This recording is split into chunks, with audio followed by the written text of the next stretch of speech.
Spoštovane in spoštovani, dobrodošli v novi epizodi podcasta Odmevi Posavja, regionalnega časopisa Posavski obzornik.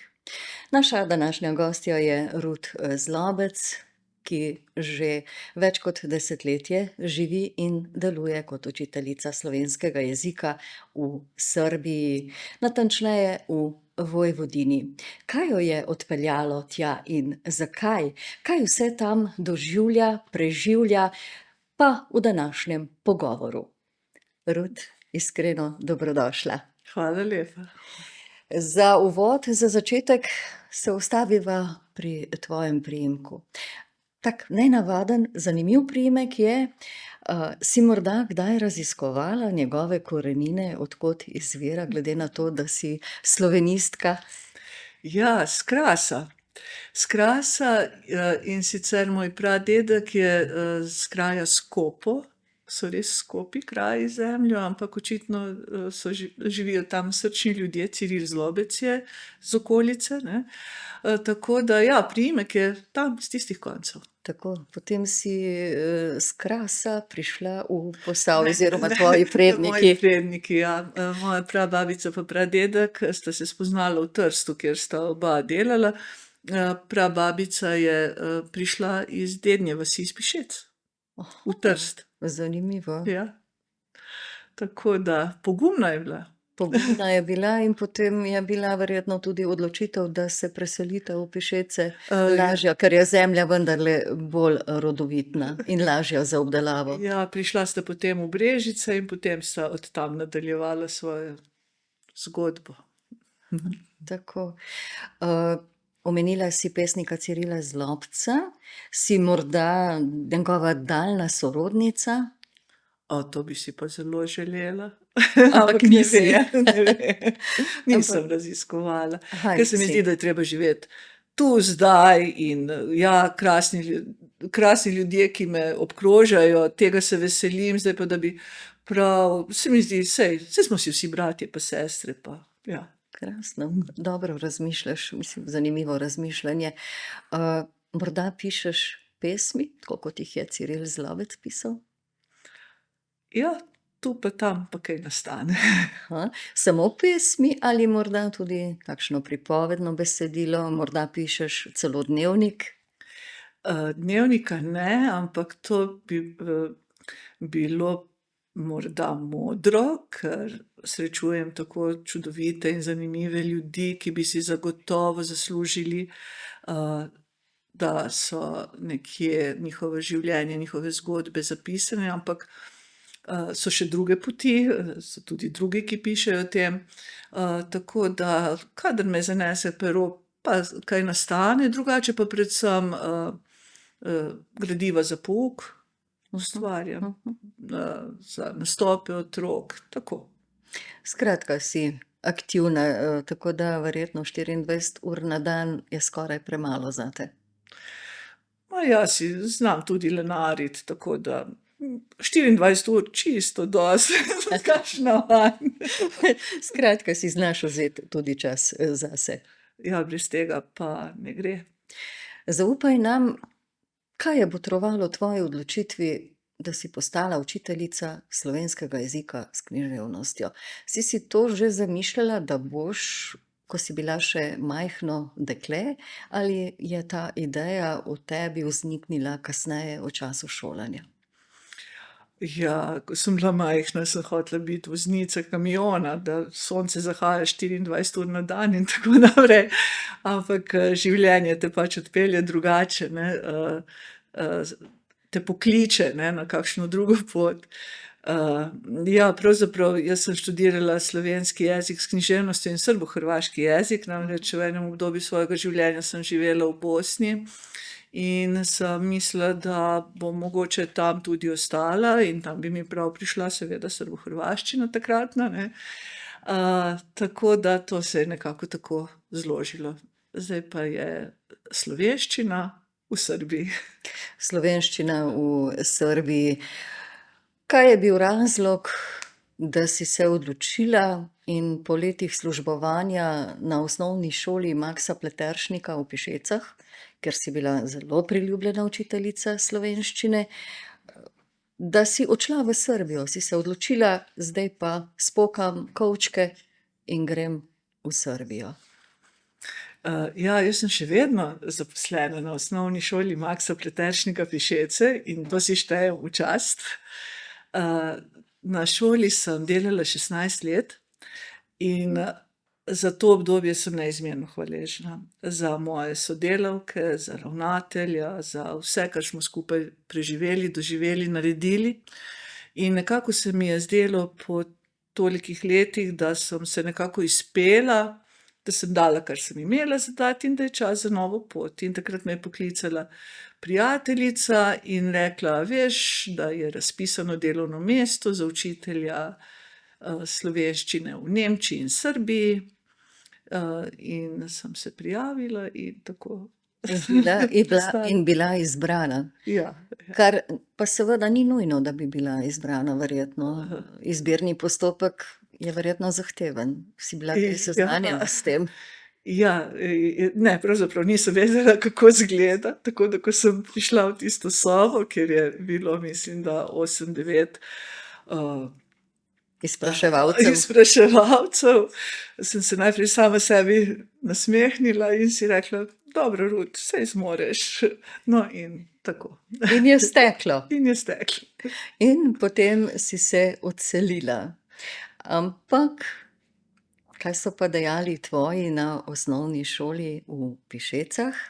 So bili zadovoljni s tvojo odločitvijo? Očitno te podpirajo, a kljub temu izgubili so zelo dragoceno učiteljico. Torej, vsi mi smo nadomestljivi, to je dejstvo. Je pa to šola, ki je vedno podpirala širjenje, rast v višine in globine, tako da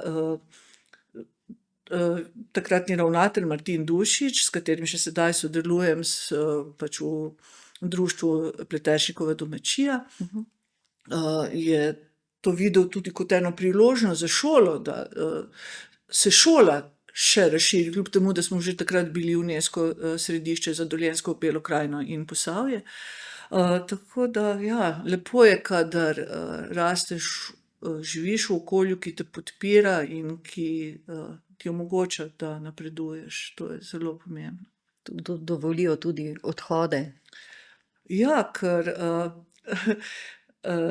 odhodi so lahko, no, zdaj se bom spomnila na našo Lisco, ne, ki je imela čudovito reklamo Grem, da pridem, ne. Ko sem odšla, sem se čez pol leta, ja, tako nekako, pa vrnila z mojimi učenci, ki so pa potem obogatili tudi tam projektno delo, ki smo ga imeli, tako da, ja.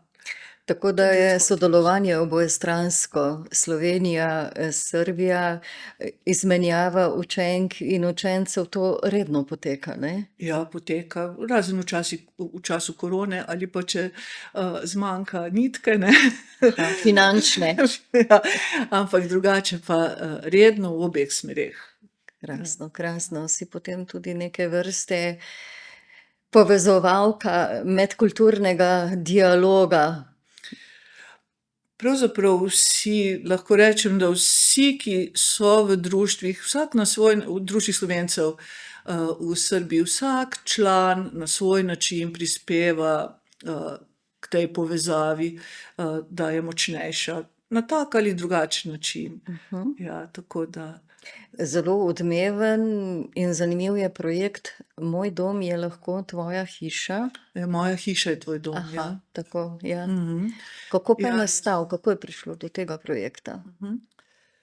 Ko sem prišla v Beograd in ko sem skozi pogovore ob lekcijah spoznavala učence, zdaj govorim predvsem o odraslih, sem ugotovila, da večina njih, pa tudi v drugih krajih, kjer sem bila, da večina njih več nima stikov s svojimi sorodniki v Sloveniji, ker so večina je bila že 3., 4., celo 5. generacija Slovencev, ker so nekateri šli že v času kraljevine, Srbo-Hrvatov, Slovencev ali še prej. In da lahko pridejo v Slovenijo samo še kot turisti. Jaz sem takrat, ko sem začela delati, to je bilo leta 2007, so ljudje še potrebovali vize. Zelo veliko naših ljudi je takrat od Republike Slovenije dobilo taka zavračilna pisma oziroma odgovor na prošnjo za državljanstvo pač, in so bili mnogi zelo žalostni. In se mi je zdelo, da je potrebno nekaj narediti, da ti ljudje vendar morajo vedeti, da je Slovenija, da se morajo, saj se zavedajo, da je Slovenija njihov dom, njihova domovina, ampak da ti dokler nimaš ključa, da lahko nekam vstopiš, kot da stopiš v svoj dom, si samo turist. In predsednik društva, sem ga že omenjala, Martin Dušič, oziroma takrat je bila še predsednica gospa Marjanka Ogorevc, so imeli zelo posluh za to in najprej smo imeli pravzaprav take tabore na šoli, ko so se učilnice, kot že za prejšnje naše projekte, spremenile v sobe. In smo se en teden družili, to je bilo pač za moje učence, za potomce Slovencev iz Srbije. Okoli 20 jih je bilo in to je trajalo nekaj let. Na šoli smo živeli, se družili, imeli delavnice, potovali in tako naprej. Zelo veliko prostovoljcev se je vključilo v to. Potem pa je nekako prišlo do potrebe, da bi prihajale družine. Takrat je bila pa tudi Pleteršnikova zidanica že obnovljena in je tudi klicala po neki vsebini. In to je pravzaprav, ima kuhinjo, ima sanitarije, 4 ležišča, torej 2 pograda, prostor za jedilnico in idealno, da lahko pridejo družine in da tam bivajo brezplačno. Tako da so v tem projektu, torej prišli so domov, so si svoj začasni dom v Pišecah ustvarili že naši dragi rojaki, pa če grem najdlje iz Egipta, iz Italije, iz Makedonije, Črne gore, največ iz Srbije, Slovaške tudi, Nemčije. Tako da vsako leto tudi iz Argentine smo imeli že gostjo, našo rojakinjo, domačo seveda. In vedno vabimo vse Slovence po svetu, tako da naj bo tudi to eno vabilo. Povejte svojim sorodnikom, prijateljem, ki živijo v tujini, da v Pišecah imajo svoj dom. Krasno, krasno, zelo lepo povabilo in zelo lepa možnost bivanja. Predvidevam, da je urnik že kar poln, oziroma zasedenost je velika. Torej, projekt podpira finančno Urad za Slovence po svetu, pa verjetno še naš predsednik še kakšna druga sredstva dobi, ampak ja, že nekje, še preden objavimo razpis, ker mi odgovore, ali je projekt sprejet ali ne, dobimo nekje v marcu, februarju, ampak navadno zdaj, ko že projekt poznajo, že v januarju začnejo spraševati, a bo tudi letos, kako bo, a lahko že kar rezerviramo, tako da nekje do konca marca imamo pravzaprav že polno. Kar pa je hiša, zidanica je odprta od 15. aprila do 15. oktobra, se pravi, ko ni kurilne sezone, ne. Tako da, ja, in letos je bilo spet vse polno. In še bo do začetka oktobra, ko na koncu pride ena družina z 2 otrokoma in ta 2 otroka se potem bosta vključila tudi v šolo, k pouku, oziroma v vrtec v Pišecah. Krasno, to je tista toplina domačega ognjišča, ki ga začutijo, ko pridejo na rodno grudo svojih prednikov, lahko rečeva, ne? Tako, ja, in potem dobijo tudi informacije, kaj se dogaja v kraju, v okolici, potem povabijo jih domačini k sebi domov, včasih več, včasih manj, kakor pač je, ne, ampak pa zelo radi pridejo tudi na trgatev, tako da ja, se dogaja. Tako, zdaj je v bistvu sezona trgatve pred vrati, tako da se jo bojo lahko tudi udeležili, če bodo želeli. Sedaj pa odpotujva v Srbijo. Kako je bilo, ko si stopila v to državo, ko si stopila skozi vrata učilnice? Kakšni občutki, kaj si takrat začutila? Da je to tista tvoja prava pot ali da si se morda odločila napačno?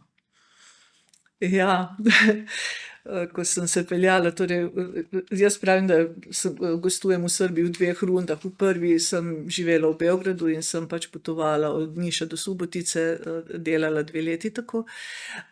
In na pol poti proti Beogradu, sem doživela tako stisko, da res, je bilo,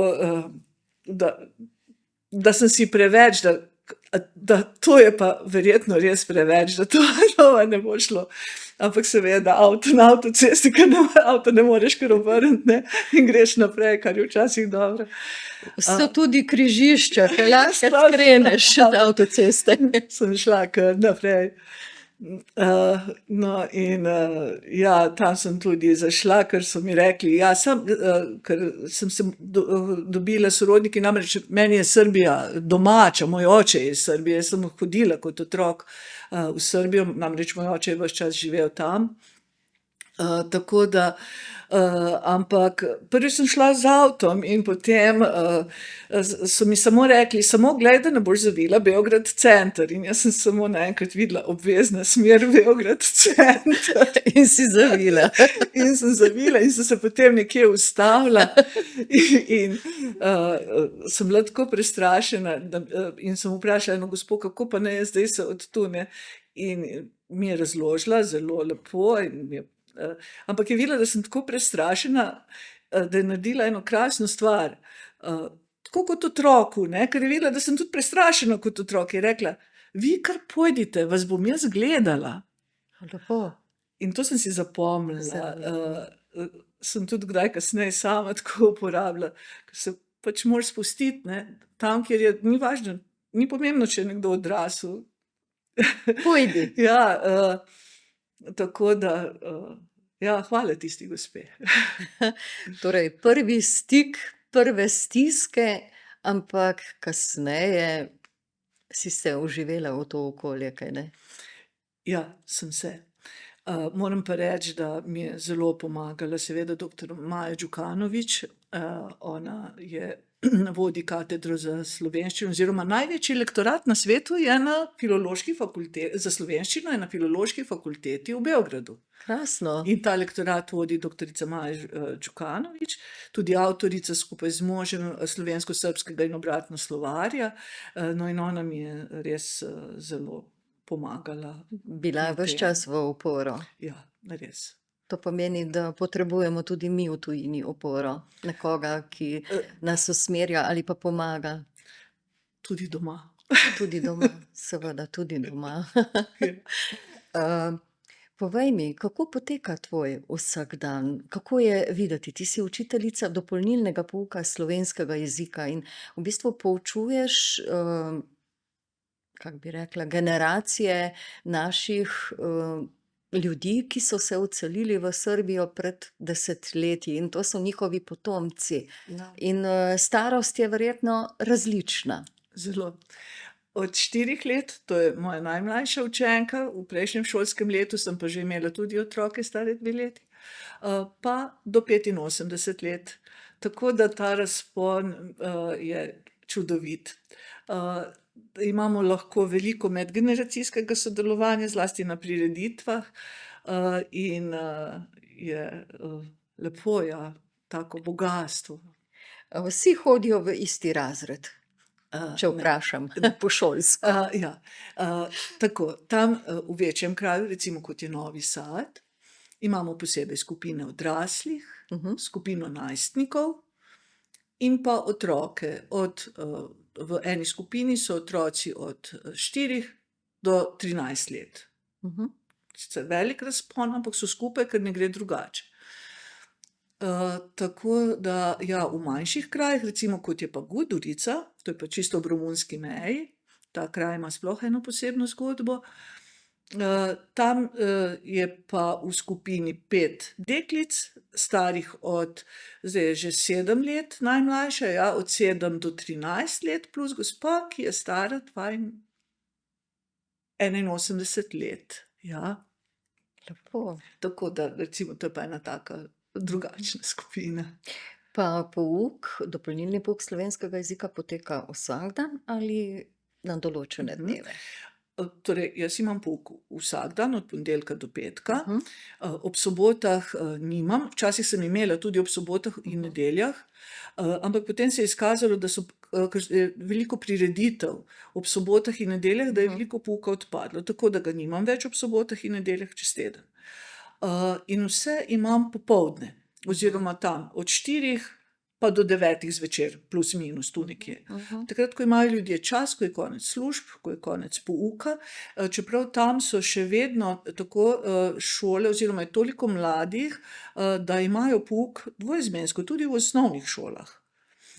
Tako da recimo tudi, tretješolci, četrtošolci prihajajo včasih, k meni k pouku ob 8 zvečer, ker imajo pouk do pol 7 in dokler pridejo, je ura 8. In potem imamo od 8 do 9, kasneje pa več tudi oni ne bi zmogli, ne. Tako da, ja, tako je to. Kako pa je z učbeniki? Imaš posebne učbenike ali sama sestavljaš učne liste? Jih tudi ocenjuješ?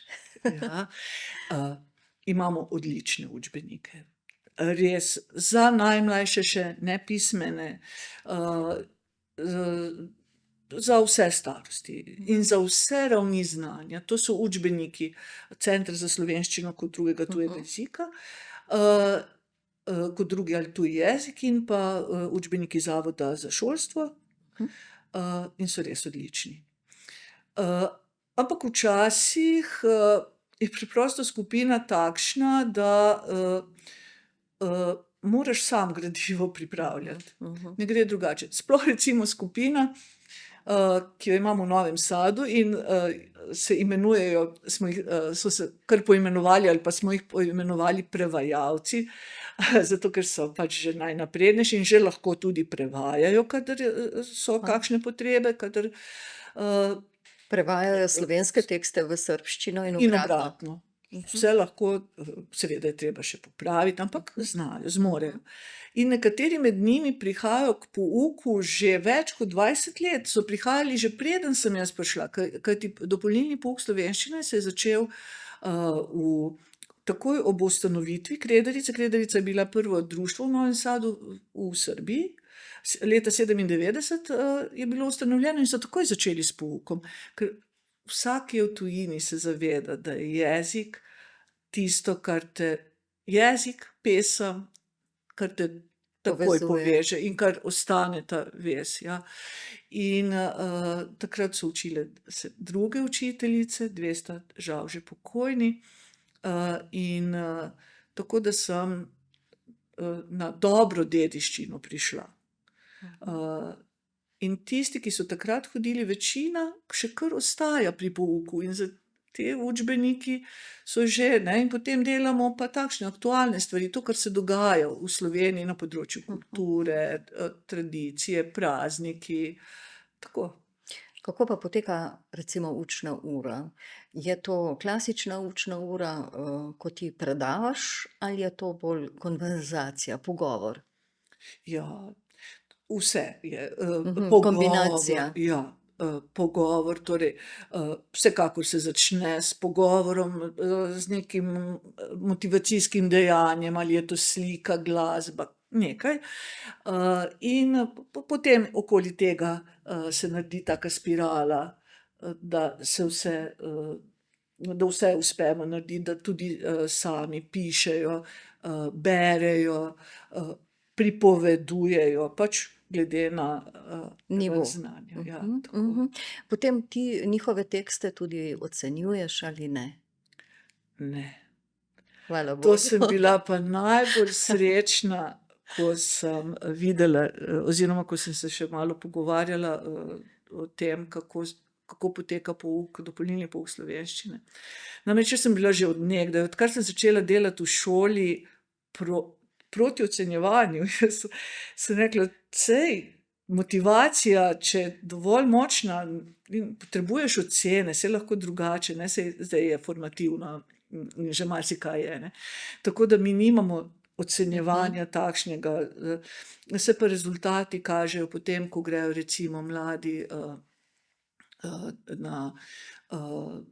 peljemo otroke na ekskurzijo v Slovenijo, vstopijo v slovenski razred, v slovensko šolo in tam sami vidijo, koliko že lahko razumejo, koliko lahko povejo, kako se lahko pogovarjajo. To je življenjsko ocenjevanje, ne. Krasno.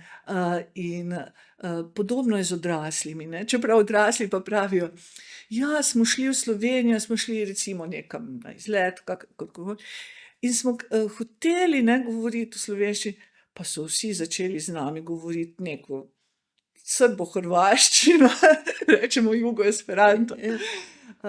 Nič nismo mogli, nič nam ni pomagalo. Sem rekla, vi kar dajte, kar vztrajajte. Ali kateri od teh tvojih učencev, ki je primerne starosti, potem odide tudi v Slovenijo na fakulteto, na študij? Ja, Imaš vsako takšne leto. primere? Ja, Res? ja, vsako leto. Letos jih je šlo samo iz društva Kredarica 5, lani so iz Subotice, tam je manjša skupina, je odšel fant, že drugi brat iz ene družine, zdaj se odpravlja že tretji, naslednje leto. Iz vrtca jih je odšlo. Ja, tako da vsako leto grejo. Moram pa reči, da recimo, če jih gre 10 študirati v Slovenijo, Jim je se jih lažje. bo, ja, zagotovo, če so nekje skupaj, recimo v enem kraju, v Ljubljani, da niso tako, ampak se jih tudi vrne. Po uspešno zaključenem študiju se jih morda polovica tudi vrne nazaj. Ne Vrne ostane. nazaj, ja. Moram reči, da tudi odrasli, ne, kolikor, ne glede na to, kako jim je všeč Slovenija, glede na vse, urejenost in kot države in še ostalo, narava seveda, pravijo, vse je tako lepo, ampak kje so ljudje? Mi se peljemo skozi kraje, pa ne vidimo ljudi. Kje so ljudje? Ker tam je drugače, ne, tam je živo, tam ob 5 popoldne, če greš tudi v manjšem mestu ven, je vse živo. Mi vemo, kako je pri nas. Jaz vem, kako je v mojih Brežicah. Ob Ja. 5 popoldne ni nikogar več. Razen v trgovini. Tam so takšni entuziasti, ki se sprehajajo s psom. Tako da njim je pa to v bistvu del vsakdana, da grejo po službi, po šoli, na ulico, na Sploh sprehod. proti večeru. Proti ne, večeru. Proti večeru, ven, druženje, ne. In še pred leti, ne, so rekli, pa toliko pravijo, da je kriza, pa so polni lokali, kako. Sem rekla, glej, ljudje se usedejo na eno kavo, pa sedijo pri tisti kavi, če je treba tudi 3 ure, ampak se pogovarjajo in ne potrebujejo potem Sprehoda. SOS, telefona in dobro sprehod, ja, ampak psihiatra in tako naprej, ne. Zelo veliko je tega družabnega življenja. Ne govorim o nočnem, dobro, to je spet drugo, ampak tako, ne, pri nas je pa spet drugače, saj jim potem povem, ne, recimo jim razložim na primeru Pišec, ne, 300 ljudi, 12, 13 društev, ne. Pri nas se ljudje drugače, ne, Ja, združujejo. drugačen stil, drugačen način povezovanja in druženja. To je ta razlika. In potem tisti, ki prihajajo v Beograd, ali pa ne vem, katero drug srbski kraj, so presenečeni nad utripom, nad živahnostjo, pa tudi nad odprtostjo domačinov. Kako so komunikativni, kako so dobrosrčni, kako so prijazni. Verjetno je bilo tudi zate to neke vrste presenečenje. Ja, saj pravim, jaz sem poznala Srbijo, poznala sem to mentaliteto, ta duh že prej, ampak obratno pravijo tudi moji prijatelji, ki so Srbi, pa prijateljice, ki pridejo v Slovenijo, pa zakaj vsi govorijo, da so Slovenci hladni, sploh ne, to so tako prijazni, pa vsak ti hoče pomagati, ne, tako da Aha, si nastavljamo ta ogledala in to je dobro, ja, ne, da si znamo nastavljati ogledala, da ja, delamo primerjave in tisto, kar je dobro, ohranimo in razvijajmo naprej. zagotovo. Nekajkrat si že omenila društvo Kredarica. Za kakšno društvo to gre? In v bistvu vidim, da tudi izdajate bilten. Kolikokrat na leto izide ta bilten in kaj Ja, vsebuje? torej, to je bilten Društva Slovencev Kredarica. Izide 4-krat na leto.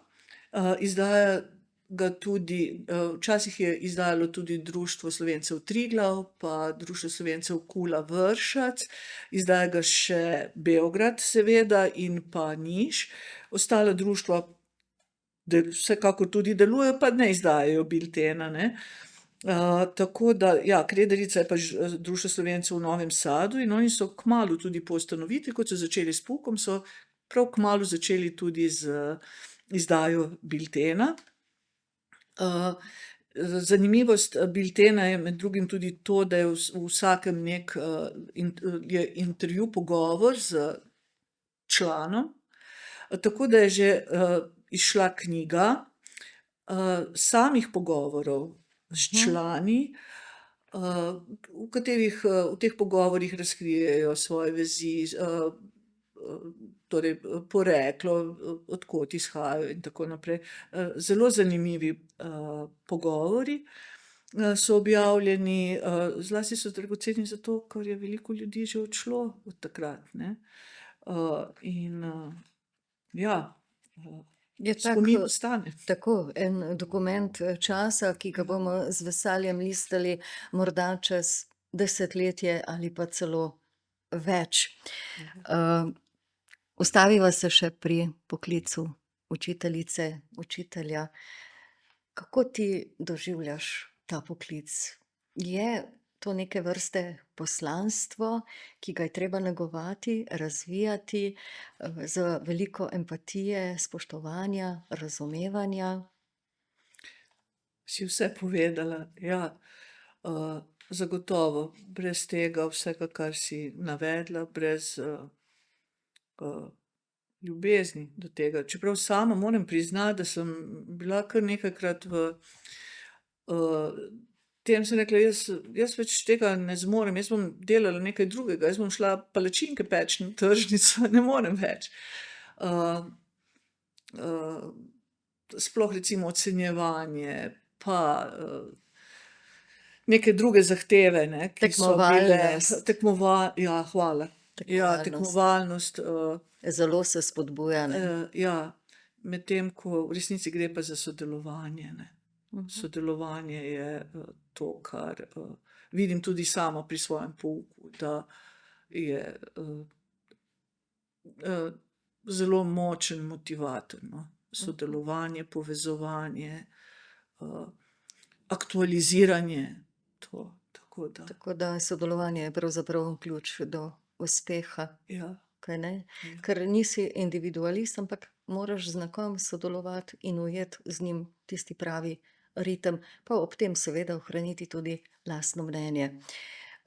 Povej mi, je učiteljski poklic v današnjem sodobnem času dovolj cenjen, dovolj spoštovan ali je morda že počasi malce razvrednoten?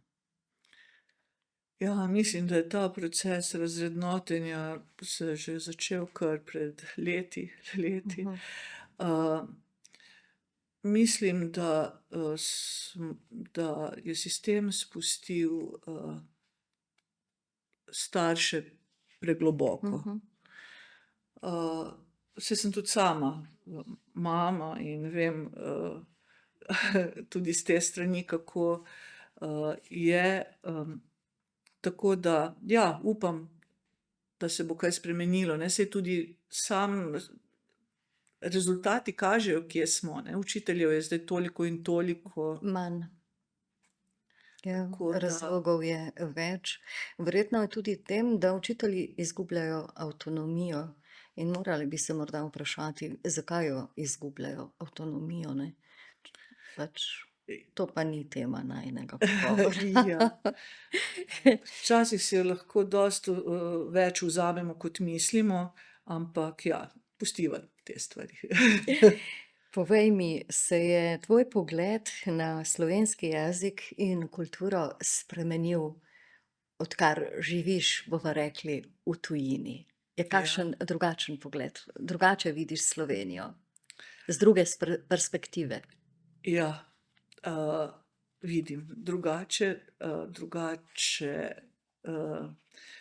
v smislu, tako kot je rekla, to sem že večkrat rekla ob kakšnih priložnostih, kot je rekla doktor Tatjana Vučanjk, ona je tu naša domačinka z Mosteca pri Dobovi, ona predava didaktiko slovenskega jezika na avstrijskem Koroškem bodočim učiteljem.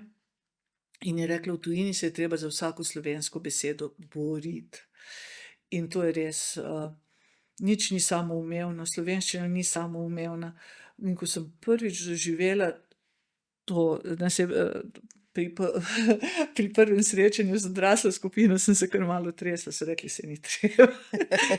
Ampak, ja, ko si kar presenečen, da so ljudje hvaležni za nekaj, kar jim daš, za učni list, za nekaj, kar si prinesel, za neko glasbo, ki si jo predvajal. To mi je bilo, zdaj sem se že kar malo navadila na to, razvadila. Ja. Na to hvaležnost. Ja. In ja, na hvaležnost domovini in kaj pomeni, koliko jim pomeni Slovenija, koliko jim pomeni jezik, koliko jim pomeni vsaka stvar. Čeprav te nismo daleč, ne, Novi Sad, Brežice, 400 kilometrov. To prevoziš v 4 urah? Tako. Približno. Približno. Ampak to je res neprecenljivo darilo. Ja. In zato se je vredno truditi in vztrajati, ne? Ja, res. To te tako napolni, da mislim, potem, ko pridem sem samo še tako kot en hrček, ne, vse, kar vidim, da je takega, da lahko vzamem, ker nosim s sabo. In potem naš Zoran Jovičič, predsednik Društva Slovencev Emona Ruma, ki je imel prostore, oziroma smo imeli prostore v društvu, v boksarskem klubu v bistvu, ne. In je imel tak ring, menda se temu reče ta ameriški ring, tako malo višje dvignjen, ne.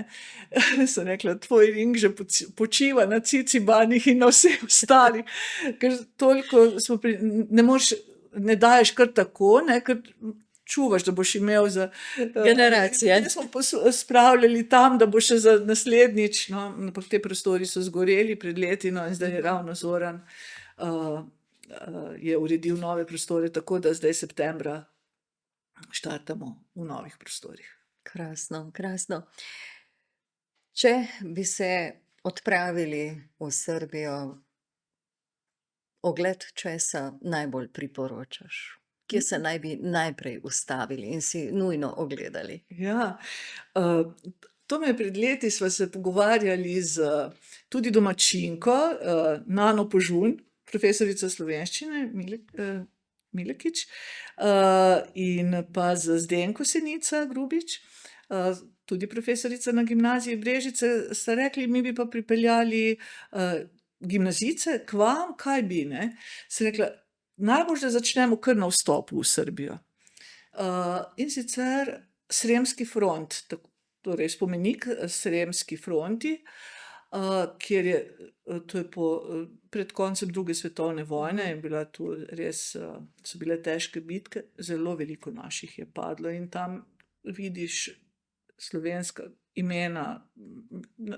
Slovenskih fantov. Fantov. Je prav, da se spomnimo nanje. Potem je blizu kraj Šid, kjer je kjer je živela med drugo svetovno vojno kot izgnanka Marija Demšar. In sicer, ko so jih prvi transport je odšel v Srbijo in so se ustavili, so izstopili v na Sremski Mitrovici, ja. V Sremski Mitrovici so izstopili in potem kako so se razporedili. In jo je vzela družina Save Šumanovića, to je znamenit srbski slikar, na žalost ubit v času druge svetovne vojne, in ona je ostala potem do konca pri njegovi mami in jo je tudi naslikal. Ta njegova galerija in pa predvsem to, kako še v tej hiši hranijo spomin na njeno bivanje.